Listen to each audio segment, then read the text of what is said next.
Chapitre 33. Voyant que la porte ne s'ouvrait pas, l'homme l'ébranla d'un grand coup de pied. Il entra dans la salle et il dit, de sa même petite voix mielleuse, à Pinocchio et à la chandelle: « Parfait, mes garçons, vous avez bien fait de braire. J'ai reconnu tout de suite votre voix, et me voilà. » En entendant ces mots, les deux ânes restèrent tout penauds, la tête en bas, les oreilles basses et la queue entre les jambes. Pour commencer, l'homme les caressait, lissait leurs poils, les palpait. Puis, sortant une brosse, il commença à les étriller vigoureusement. Et quand, à force de toilettage, il les eut rendus brillants comme deux miroirs, il leur passa un licou et les conduisit sur la place du marché, en espérant les vendre en faisant un bon bénéfice. En fait, les acheteurs ne se firent pas attendre. La chandelle fut achetée par un cultivateur, dont l'âne était mort la veille, et Pinocchio fut vendu au directeur d'une compagnie d'acrobates et de clowns qui l'achetait pour le faire sauter et danser avec les autres animaux de la compagnie. Vous avez compris, mes petits amis, le beau métier que faisait cet homme. Cette brute monstrueuse, qui avait une physionomie toute de lait et de miel, allait de temps en temps faire un petit tour dans le monde. Pendant son voyage, il recrutait, en faisant beaucoup de promesses et de flatteries, tous les enfants paresseux qui détestaient les livres et l'école. Et, après les avoir chargés sur sa charrette, il les conduisait au pays des jouets pour qu'ils passent tout leur temps à jouer, à crier et à s'amuser. Après, quand ces pauvres enfants, à force de toujours jouer et ne jamais étudier, devenaient des ânes, alors, tout content, il les prenait et allait les vendre dans les foires et les marchés. Comme en quelques années il en avait vendu beaucoup, il était devenu millionnaire.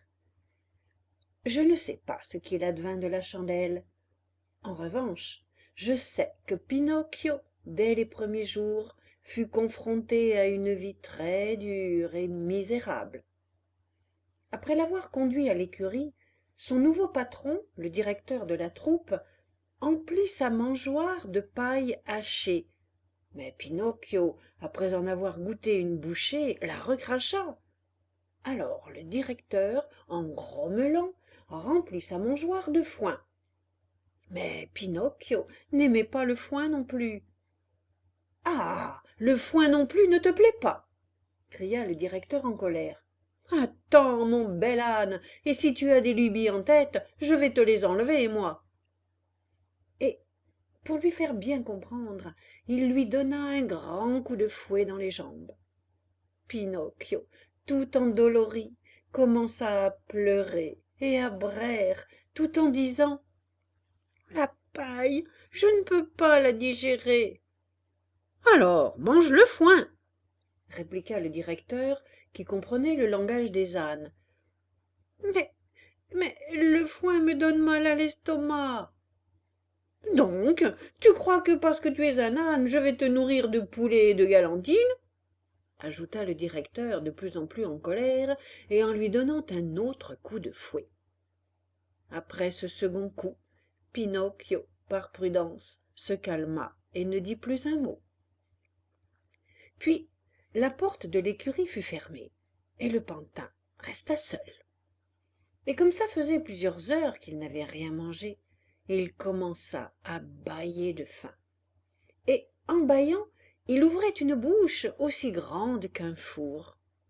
À la fin, ne trouvant rien d'autre dans la mangeoire, il se résigna à mâchouiller un peu de foin.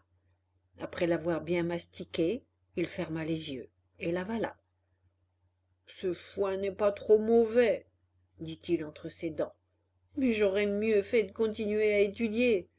De ces heures-ci, au lieu de foin, je pourrais me régaler avec un morceau de pain frais et quelques tranches de saucisson.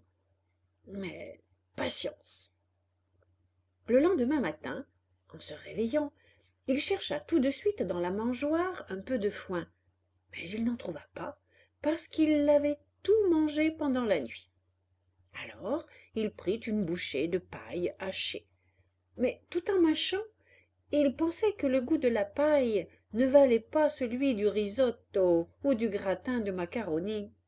« Patience, répéta-t-il en continuant à mâcher. Je voudrais que mon malheur serve de leçon à tous les enfants désobéissants qui ne veulent pas étudier. Patience, patience. Patience, mon œil, hurla le patron, entrant dans l'écurie à ce moment-là. Tu crois peut-être, mon bel âne, que je t'ai acheté seulement pour te donner à boire et à manger. Je t'ai acheté pour que tu travailles et pour que tu me fasses gagner beaucoup d'argent. Maintenant, ça suffit. Debout. Viens avec moi sur la piste et je t'apprendrai à sauter dans des cerceaux et à danser la valse et la polka, debout sur tes pattes arrière. Le pauvre Pinocchio, de gré ou de force, fut obligé d'apprendre toutes ces belles choses. Mais avant de les savoir, il lui a fallu 3 mois de leçons et beaucoup de coups de fouet qui lui arrachaient la peau. Arriva finalement le jour où le patron fut en mesure d'annoncer un spectacle vraiment extraordinaire. Des affiches de toutes les couleurs étaient collées à tous les coins de rue et disaient ceci: Grand spectacle de gala. Ce soir, vous allez voir des numéros étonnants, exécutés par tous les artistes de la troupe. Et puis, sera présenté pour la première fois le fameux âne Pinocchio, appelé l'étoile de la danse. Le théâtre sera illuminé. Ce soir-là, comme vous pouvez vous l'imaginer, 1 heure avant le spectacle, le théâtre était plein à craquer. On ne trouvait plus une place, pas une chaise, même pas un strapontin, même payé à prix d'or. Les gradins fourmillaient de petits garçons, de petites filles et d'enfants de tous les âges, qui voulaient voir danser le fameux âne Pinocchio. Après la première partie du spectacle, le directeur de la compagnie, revêtu d'un habit noir, d'un pantalon blanc et de bottes de cuir qui lui montaient jusqu'aux genoux, se présenta devant le public et fit une grande révérence avec beaucoup de solennité et commença le discours suivant. Mesdames et messieurs, cher public, étant de passage dans votre illustre ville, j'ai l'honneur et le plaisir de présenter à cet auditoire intelligent et connaisseur un petit âne célèbre qui a eu l'honneur de danser devant sa majesté l'empereur de toutes les plus grandes cours d'Europe. Je vous remercie pour votre auguste présence. Ce discours fut accompagné de beaucoup de rires et d'applaudissements qui redoublèrent et devinrent une clameur à la vue du petit âne Pinocchio au milieu de la piste.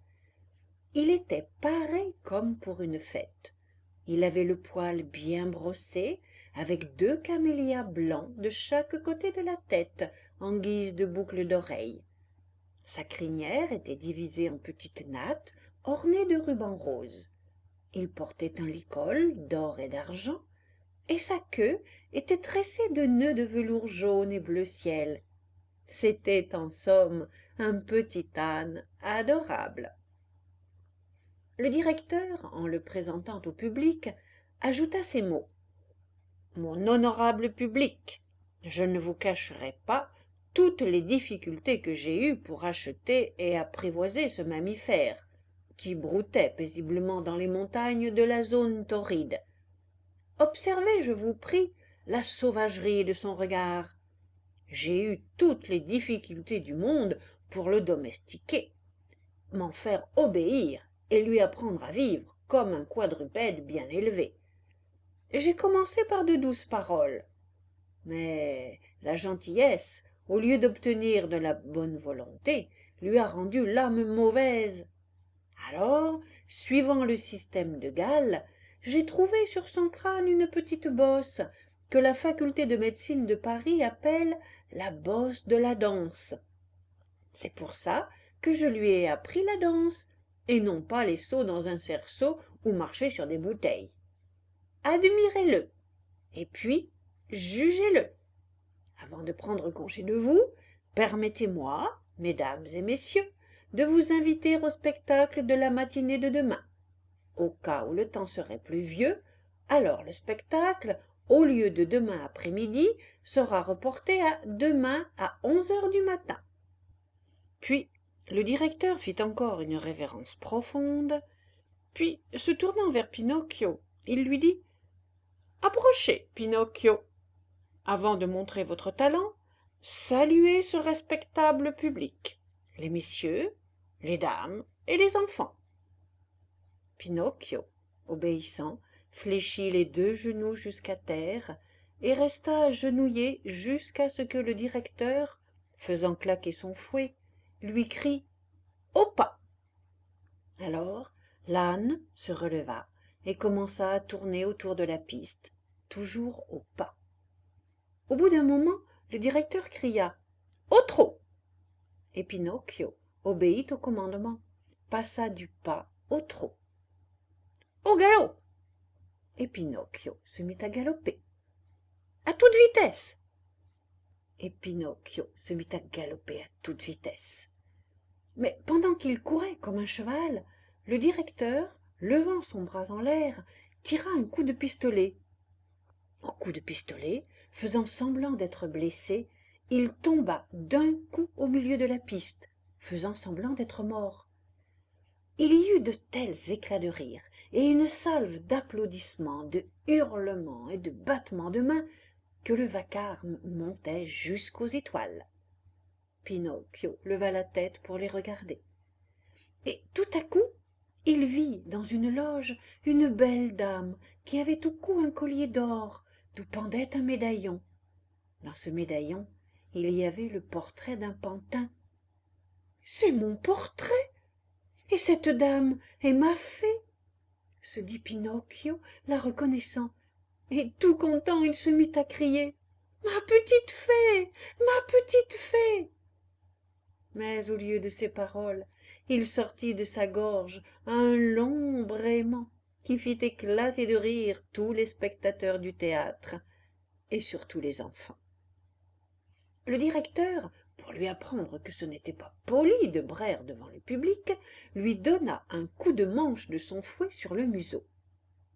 Le pauvre petit âne, en tirant une langue longue comme le bras, fut obligé de lécher son nez pendant 5 minutes pour calmer ainsi la douleur qu'il ressentait sur le bout de son nez. Mais quel fut son désespoir quand, en regardant une autre fois la loge, il vit que la place était vide et que la fée était partie. Il se sentit mourir, ses yeux se remplirent de larmes et il se mit à pleurer amèrement. Heureusement, personne ne s'en aperçut, et le directeur encore moins, qui, faisant claquer son fouet, cria « Bravo, Pinocchio! Maintenant, montrez à ces messieurs et à ces dames comment vous savez bien sauter à travers les cerceaux. » Pinocchio essaya 2 ou 3 fois, mais une fois arrivé devant le cerceau, au lieu de le traverser, il trouvait plus facile de passer par-dessous. Pour finir, il fit un grand saut et le traversa. Mais ses pattes de derrière restèrent accrochées au cerceau, et tous les gens éclatèrent de rire. Quand il se releva, il était boiteux, et il pouvait à peine clopiner jusqu'à l'écurie. « Reviens, Pinocchio, nous voulons le petit âne. Reviens, Pinocchio, nous voulons le petit âne. Reviens, Pinocchio !» criaient les enfants du public, pleins de pitié pour le malheureux petit âne. Mais le petit âne ne revint pas. Le lendemain, le vétérinaire, après l'avoir ausculté, déclara qu'il resterait boiteux toute sa vie. Alors le directeur dit à son garçon d'écurie « Que veux-tu que je fasse d'un âne boiteux? Il va manger comme un ogre sans rien me rapporter. Apporte-le sur la place du village et revends-le. » À peine arrivé sur la place du village, il trouva tout de suite un acheteur qui demanda au garçon d'écurie « Combien vendez-vous cet âne boiteux ?»« 20 francs. »« Je t'en donne 20 sous. Je ne l'achète pas pour m'en servir, je l'achète seulement pour sa peau. Je vois qu'il a une belle peau bien dure, et avec cette peau, je veux faire un tambour pour l'orchestre de mon village. » Je vous laisse imaginer le plaisir que ce fut pour le pauvre Pinocchio de savoir qu'il était destiné à devenir un tambour. L'acheteur, à peine eut-il payé les 20 sous, qu'il conduisit l'âne sur le rivage de la mer. Il lui attacha une pierre autour du cou et lui attacha une patte avec la corde qu'il tenait à la main et le jeta dans l'eau d'un grand coup de pied. Pinocchio, avec cette pierre autour du cou, s'enfonça d'un coup au fond de la mer. L'acheteur, tenant toujours le bout de la corde, s'assit sur un rocher et attendit que l'âne eût le temps de mourir pour pouvoir le dépouiller de sa peau. Chapitre 34.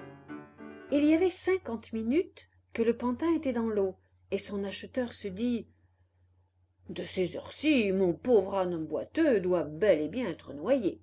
Sortons-le, et faisons un beau tambour avec sa peau. » Et il commença à tirer la corde qui était attachée à une de ses jambes, et tira, tira, tira.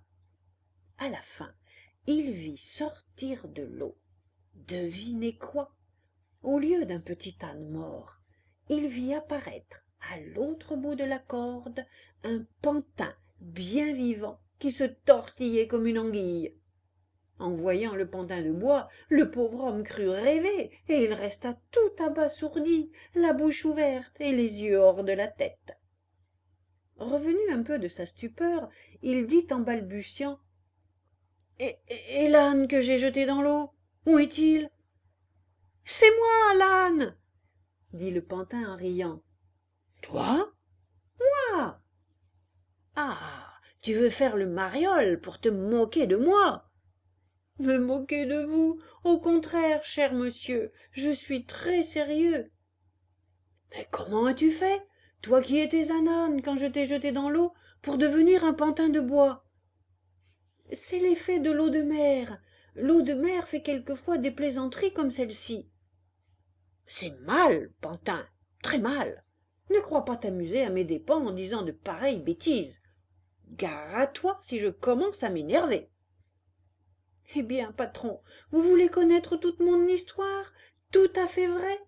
Détachez-moi la jambe, et je vous raconterai tout. » Cette bonne patte d'acheteur, curieux de connaître l'histoire de Pinocchio, défit le nœud de la corde qui le ficelait.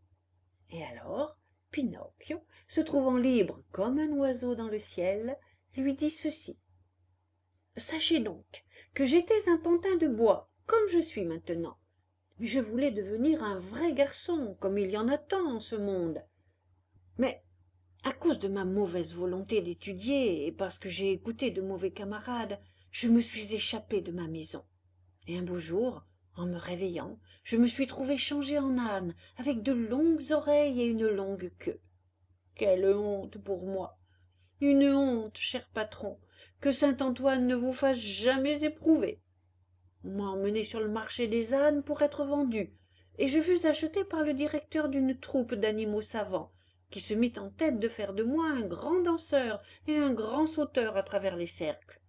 Mais un soir, pendant le spectacle, j'ai fait une mauvaise chute et je suis resté estropié. Alors le directeur, ne sachant pas quoi faire d'un âne boiteux, a voulu me revendre, et vous m'avez acheté. Malheureusement, et je t'ai payé 20 sous. Et maintenant, qui me remboursera mes pauvres 20 sous? Et pourquoi vous m'avez acheté? Vous m'avez acheté pour faire un tambour avec ma peau. Un tambour? Eh oui! Et maintenant, où est-ce que je vais trouver une autre peau? Ne vous désespérez pas, patron. Des ânes, il y en a tant en ce monde. Dis-moi, coquin impertinent, est-ce que ton histoire est finie? Non, répondit le pantin. Encore 2 mots, et elle est finie. Après m'avoir acheté, vous m'avez emmené ici pour me tuer. Et puis, cédant à un sentiment de pitié, vous avez préféré me mettre une pierre au cou et me jeter dans la mer. Cette délicatesse vous fait beaucoup d'honneur, et je vous en serai éternellement reconnaissant. Seulement, cher patron, aujourd'hui vous avez eu affaire avec la fée. » »« Et qui est cette fée ?»« C'est ma maman, qui ressemble à toutes les bonnes mamans, qui aiment leurs enfants et ne les quittent jamais des yeux, et les protègent de tout malheur. Mais quand leurs enfants leur échappent, à cause de leur désobéissance, ils mériteraient d'être abandonnés et laissés livrés à eux-mêmes. Je disais donc que ma bonne fée, dès qu'elle me vit en danger de mort, envoya autour de moi une multitude de poissons, qui, croyant avoir affaire à un âne noyé, commencèrent à me manger. Et qu'est-ce qu'ils faisaient de grosses bouchées! Je n'aurais jamais cru que des poissons pouvaient être plus gloutons que des enfants. Ils me mangèrent les oreilles, puis le museau, le cou et la crinière, puis la peau et les pattes, puis le dos, et pour finir, ils me mangèrent la queue. À partir d'aujourd'hui, je jure de ne plus pêcher. J'aurais trop peur, en ouvrant une truite ou un brochet, de trouver dans son corps une queue d'âne. »« Je suis d'accord avec vous, » répliqua le pantin en riant. « Du reste, vous devez savoir que quand les poissons eurent fini de manger toute la peau qui me couvrait de la tête aux pieds, ils arrivèrent, naturellement, à l'os. Or, pour mieux dire, ils arrivèrent au bois, parce que, comme vous le voyez, je suis fait d'un bois très dur. Et après les premiers coups de dent, ces poissons gloutons s'aperçurent que le bois n'était pas bon pour leurs estomacs, et abandonnant cette nourriture indigeste, ils partirent par-ci, par-là, sans même me dire merci. Et me voici, en train de vous raconter qu'au lieu d'un âne mort, vous avez trouvé un pantin bien vivant. »« Je me moque de ton histoire !» cria l'acheteur fou de rage. « Je sais seulement que j'ai perdu 20 sous pour t'acheter, et je veux revoir mes sous. Tu sais ce que je vais faire ? Je te ramènerai au marché, et je te revendrai au prix du bois à quelqu'un pour allumer le feu dans sa cheminée. »« Revendez-moi, et je serai content, » dit Pinocchio.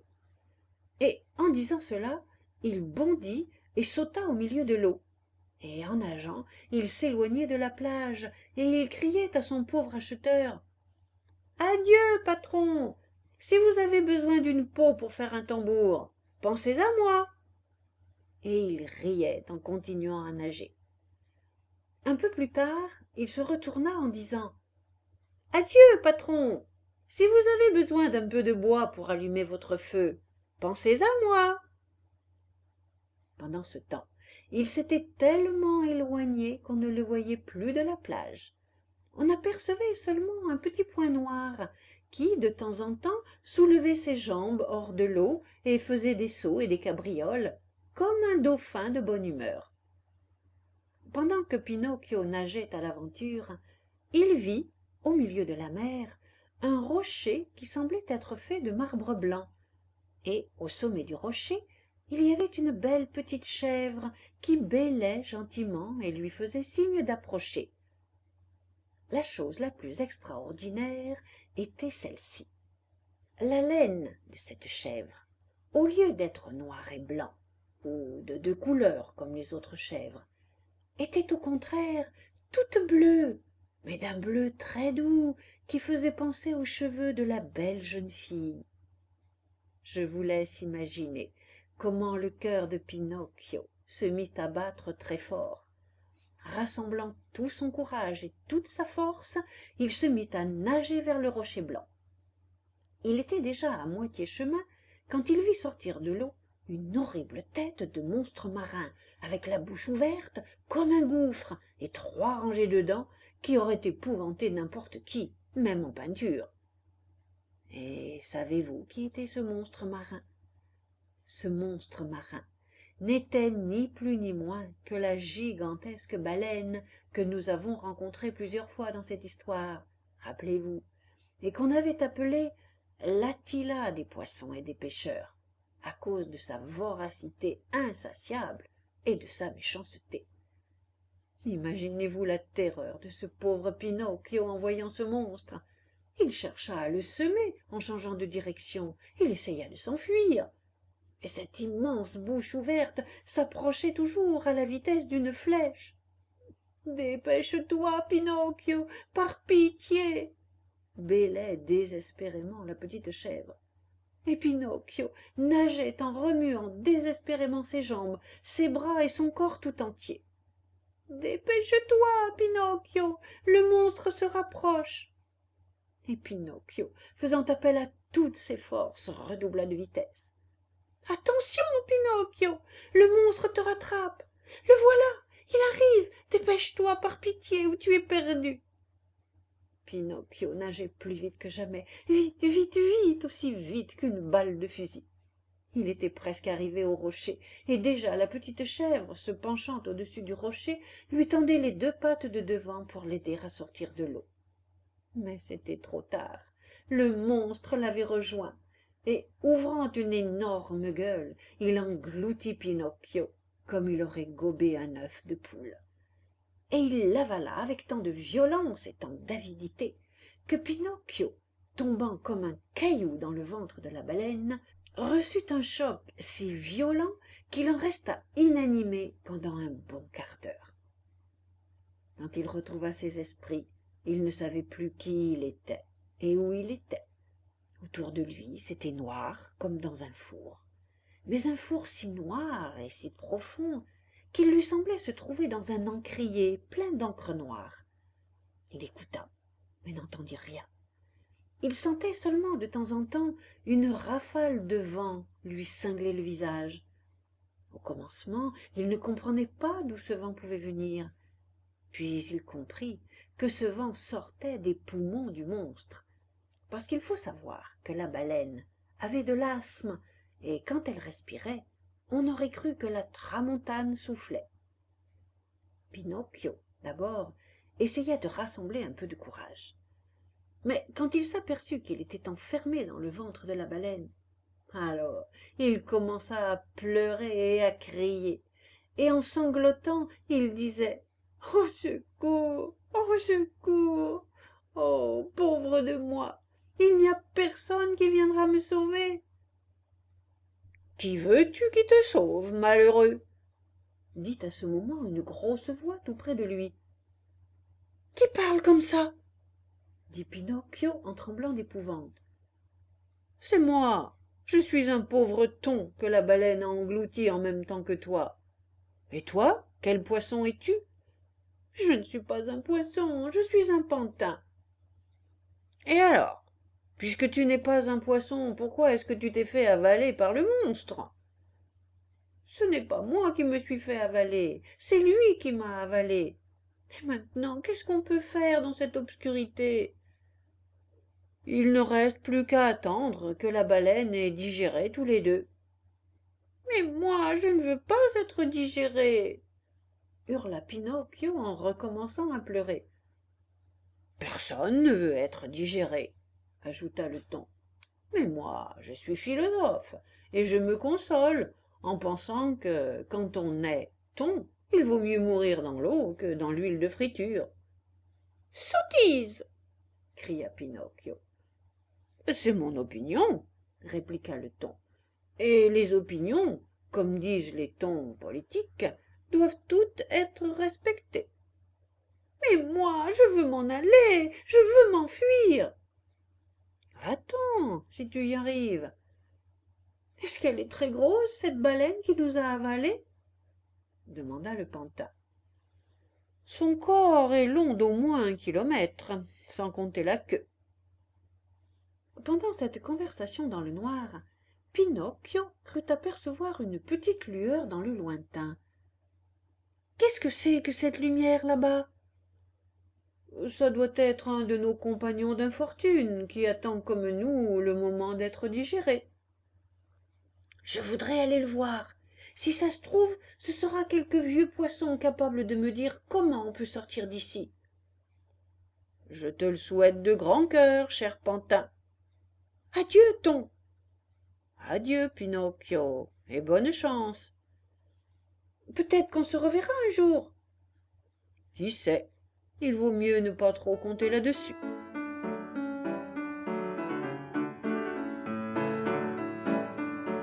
Chapitre 35. À peine Pinocchio eut-il dit adieu à son ami le thon qu'il se releva en trébuchant à cause de l'obscurité et commença à marcher à tâtons dans le corps de la baleine, avançant avec précaution un pied après l'autre en direction de la petite lueur qu'il voyait clignoter dans le lointain.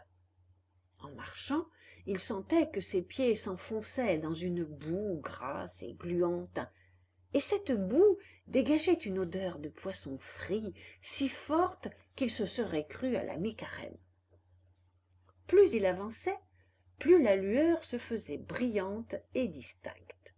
Il marcha, marcha, et à la fin, il arriva. Et une fois arrivé, qui était là? Je vous le donne en mille. Il vit une petite table dressée, avec dessus une bougie allumée dans une bouteille de cristal vert. Et à cette table était assis un petit vieux aux cheveux blancs comme de la neige ou de la crème chantilly. Et il était en train de manger quelques poissons vivants, mais si vivants que quelquefois ils s'échappaient de sa bouche. En le voyant, Pinocchio fut saisi d'une telle allégresse et d'une telle surprise qu'il faillit tomber. Il était en plein délire. Il voulait rire, il voulait pleurer, il voulait dire un tas de choses. Et, à la place, il balbutiait des mots tout embrouillés et qui ne voulaient rien dire. Finalement, il poussa un hurlement de joie, ouvrit les bras et alla se jeter au cou du petit vieux en criant « Papa! Oh, mon papa! Enfin, je t'ai retrouvé! À partir de maintenant, je ne te laisserai jamais plus, jamais. » « Est-ce que mes yeux me trompent ?» répliqua le petit vieux en les frottant. « Tu serais vraiment mon cher petit Pinocchio ? » Oui, c'est vraiment moi. Et tu m'as déjà pardonné, n'est-ce pas? Oh, mon papa, comme tu es bon. Et penser que moi, au contraire. Mais si tu savais tous les malheurs qui me sont tombés dessus, tout est toujours allé de travers. Figure-toi que le jour où toi, mon pauvre papa, tu es allé vendre ton manteau pour m'acheter un livre de lecture pour aller à l'école, je me suis échappée pour aller voir un spectacle de marionnettes, et le marionnettiste voulait me mettre au feu pour finir de cuire son rôti de mouton. Et puis il m'a donné 5 pièces d'or, et j'étais en train de te les apporter. Mais j'ai trouvé en chemin le renard et le chat, qui me conduisirent à l'auberge de l'écrevisse rouge, où là, ils mangèrent comme 4. Puis je suis partie seule dans la nuit, et j'ai rencontré les assassins qui se mirent à me courir après. Et je courais devant, et eux couraient derrière, et moi toujours devant, et eux toujours derrière. Et à la fin, ils m'ont rattrapée, et ils m'ont pendue à une branche du grand chêne. La belle jeune fille aux cheveux bleus m'envoya chercher dans un carrosse traîné par des souris. Et les médecins, après m'avoir ausculté, dirent « S'il n'est pas mort, c'est qu'il est toujours vivant. » Après, j'ai dit des mensonges, et mon nez s'est mis à grandir, tellement que je ne pouvais plus passer par la porte de la maison. Et puis, je suis allée avec le renard et le chat enterrer mes 4 pièces d'or, parce que la dernière, je l'avais dépensée à l'auberge. Et le perroquet s'est mis à se moquer de moi. Et moi, au lieu d'un arbre avec 1000 pièces d'or, je ne trouvais plus rien. C'est pourquoi le juge, quand je suis allée me plaindre d'avoir été volée, m'a mis en prison pour faire plaisir aux voleurs. Et puis, en revenant, j'ai vu une belle grappe de raisin dans une vigne, et quand je suis allée la cueillir, j'ai été pris dans un piège, et le paysan qui l'avait posé me mit un collier de chien et m'obligea à monter la garde dans son poulailler. Heureusement, il reconnut mon innocence et me laissa partir. Et le serpent, avec sa queue qui fumait, éclata de rire, tellement qu'il se rompit une veine du cou et mourut. Et c'est ainsi que je revenais à la maison de la belle jeune fille, qui était morte. Et la colombe, en me voyant pleurer, me dit « J'ai vu ton papa, qui construisait une barque pour venir te chercher. » Et je lui ai dit « Ah, si j'avais des ailes, moi aussi !» Et elle me dit « Veux-tu venir avec moi jusqu'à ton papa ?» Et je lui dis « Bien sûr que oui, mais comment faire ?» Et elle me dit « Je te porterai. » Et moi je lui dis « Comment ?» et elle me dit « Monte sur mon dos ». Nous avons volé toute la nuit, et puis le lendemain matin, nous sommes arrivés sur la plage, et nous avons vu tous les pêcheurs en train de regarder quelque chose au loin sur la mer, et ils me dirent « C'est un pauvre homme dans une petite barque qui va se noyer ». Je t'ai reconnu tout de suite, c'est mon cœur qui me l'avait dit, et je vous ai fait signe de revenir sur la plage. Moi aussi, je t'ai reconnu, dit Geppetto, et j'aurais bien voulu revenir sur la plage. Mais comment faire? La mer était houleuse, et une vague énorme engloutit ma petite barque. Alors, une horrible baleine qui se trouvait là, dès qu'elle m'a vu dans l'eau à côté d'elle, elle s'approcha de moi et, tirant la langue, elle m'avala comme une bouchée de pain. « Et depuis combien de temps es-tu enfermé ici ?» demanda Pinocchio. « Dans quelques jours, ça fera 2 ans. 2 ans qui m'ont paru 2 siècles. »« Comment as-tu fait pour vivre là-dedans? Et où as-tu trouvé cette bougie et les allumettes pour l'allumer? Qui te les a données ?» Maintenant, je vais tout te raconter. Cette bourrasque, qui a englouti ma petite barque, a aussi fait couler un navire marchand. Les marins ont tous été sauvés, mais le bâtiment coula, et la baleine, qui avait bon appétit après m'avoir avalé, a avalé aussi le bateau. « Comment? Elle a tout avalé dans la même bouchée ?» demanda Pinocchio étonné. « Tout en une bouchée, et elle recracha seulement le grand mât, parce qu'il lui était resté entre les dents comme une arête. Pour moi, c'était une grande chance, parce que ce bateau était chargé de boîtes de conserve, de biscottes, de pain, de fromage, de bouteilles de vin, de raisins secs, de café, de sucre, de bougies et d'allumettes. Avec toutes ces choses, j'ai pu, grâce à Dieu, vivre ici pendant 2 ans. Mais aujourd'hui, j'en suis arrivé à mes dernières provisions. Je n'ai plus rien, sauf cette bougie qui est ma dernière. Et après? Et après, mon cher petit, nous resterons tous les deux dans l'obscurité. Alors, mon papa chéri, il n'y a plus de temps à perdre. Il faut nous échapper tout de suite. Nous échapper? Et comment? En nous échappant de la bouche de la baleine et en nous jetant dans la mer, puis en nageant.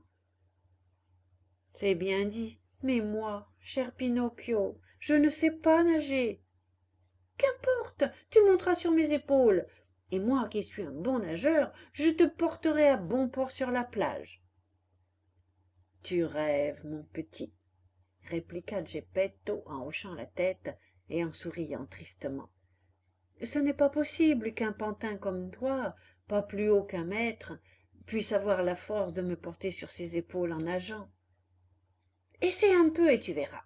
Et s'il est écrit dans le ciel que nous devons mourir, au moins nous aurons la grande consolation de mourir ensemble, dans les bras l'un de l'autre.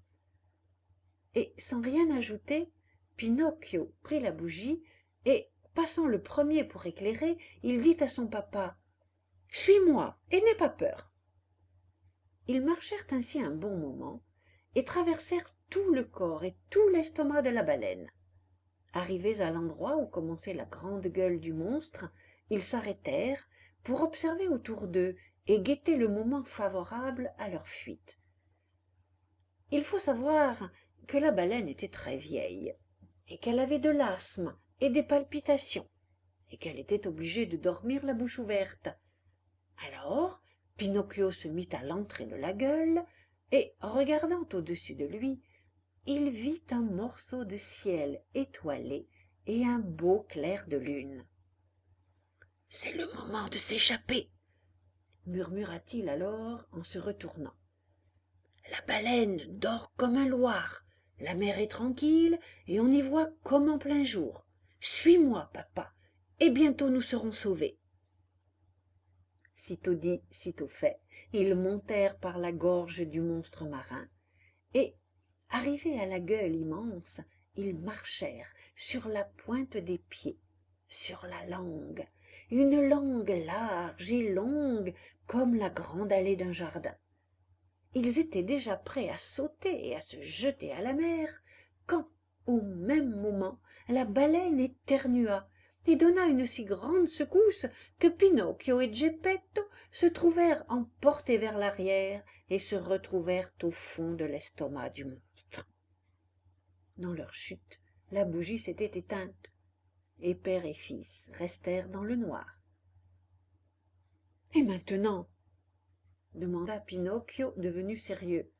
« Maintenant, mon enfant, nous sommes bel et bien perdus. »« Pourquoi perdus? Donne-moi la main, papa, et attention à ne pas glisser. »« Où me conduis-tu? »« On recommence. Viens avec moi et n'aie pas peur. » Pinocchio prit son papa par la main, et, marchant toujours sur la pointe des pieds, ils recommencèrent à remonter par le gosier du monstre. Ils traversèrent toute la langue et franchirent les 3 rangées de dents. Avant de faire le grand saut, Pinocchio dit à son papa: « Monte à cheval sur mes épaules et tiens-moi très fort, je m'occupe du reste. » Dès que Geppetto fut monté sur les épaules de Pinocchio, le pantin, sûr de lui, se jeta dans la mer et commença à nager. La mer était calme, une mer d'huile. La lune brillait de tout son éclat, et la baleine continuait à dormir si profondément qu'un coup de canon ne l'aurait pas réveillée.